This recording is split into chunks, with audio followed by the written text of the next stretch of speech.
What is going on, guys? Thanks for joining my channel, Robinhood. This is Bob. Today is Sunday, December 27th.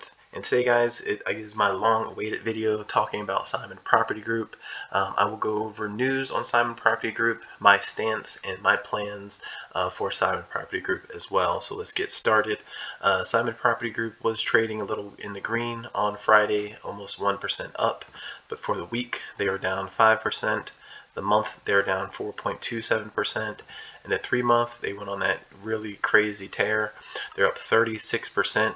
But if you look at the year, they still are down 42%. So there's definitely room to grow.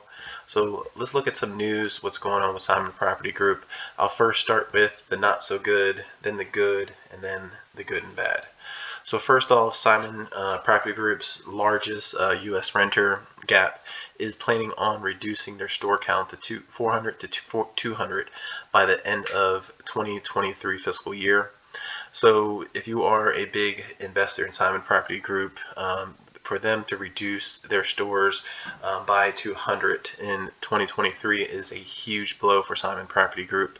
Not only just finding a company to fill the spots, but if you guys are familiar with Gap, a majority of their stores are a pretty decent size, so you wouldn't just have to fill in the store, you would have to find a comparable store that would be able to pay Gap's rent and to fill that store properly to make a profit. Second negative thing is the committee did approve reinstating the annual base salary of the chairman of the board. That's roughly $3.5 million. As you guys know, the committee did reduce their base salary 25 to 100% when the peak shutdown was going on.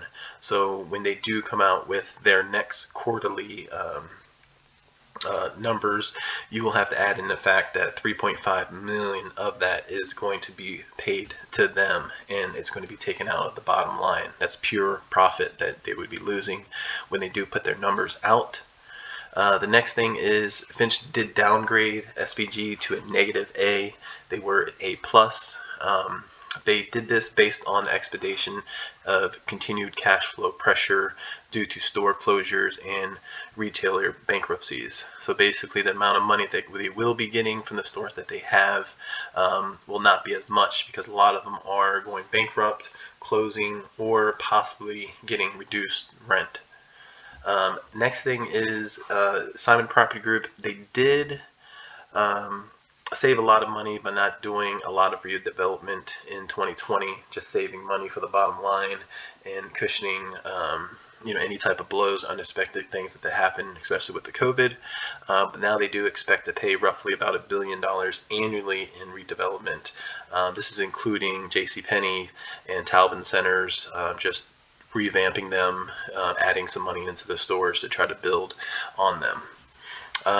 Good news is they are introducing some new stores, Mango stores in New York, New Jersey, and Miami. Mango is a giant Spanish fashion chain selling men's, women's, and kids collections. They also have a lot of things going in Georgia. A lot of smaller businesses are reaching out to Simon Property Group to open up stores in their malls of the ones that's been going bankrupt. The other thing is the buy rating. There are 16 people now on there, and it is on a 50-50 buy rating and hold rating, so that's always good news. There are no sells on the ratings. And also the average target price of $92.50. Right now Simon Property Group is sitting at $84 some change, so this is definitely an upside. The next thing is a good thing, that the dividend did remain at $1.30. No signs of reducing anytime soon, if not any. So this is always good when you have such a big company to hold on to their dividend.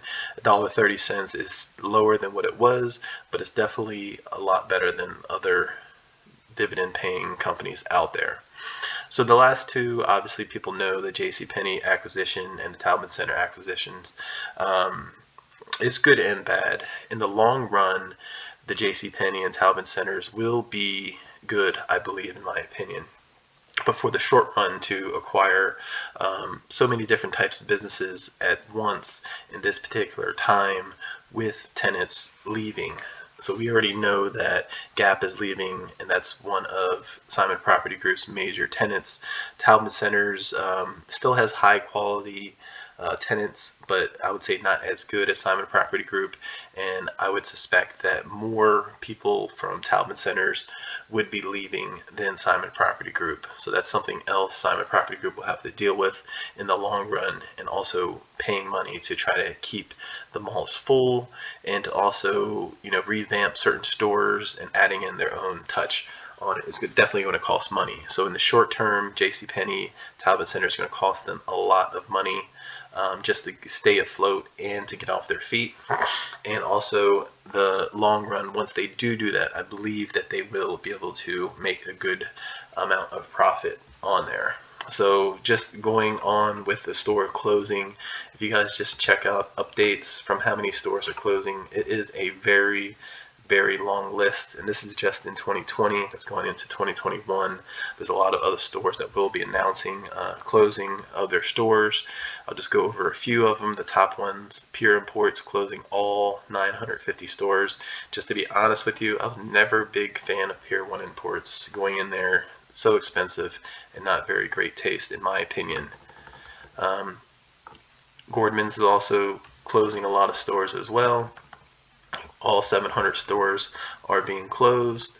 GameStop, surprising that they have not been closing sooner, because a lot of people do online stuff now, but GameStop will be closing.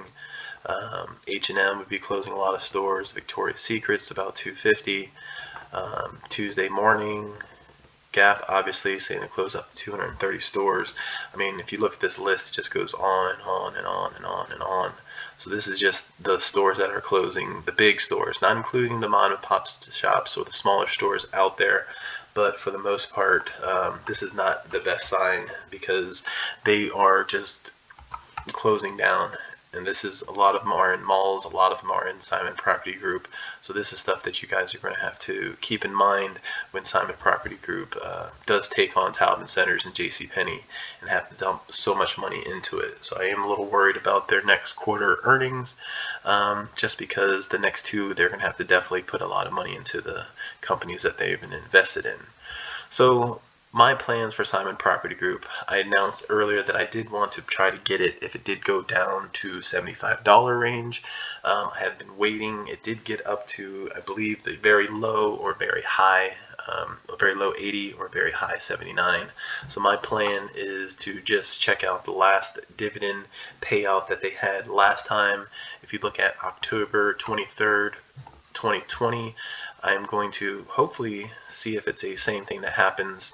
So 2020, October 23rd, they did a payout on this date. In the next couple of days, it dropped by 10%.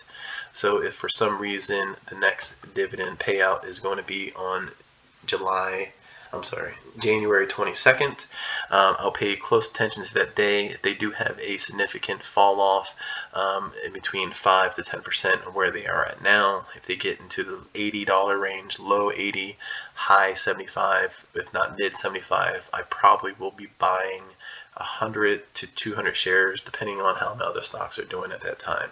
So that is my plan. I do plan on getting back into Simon Property Group.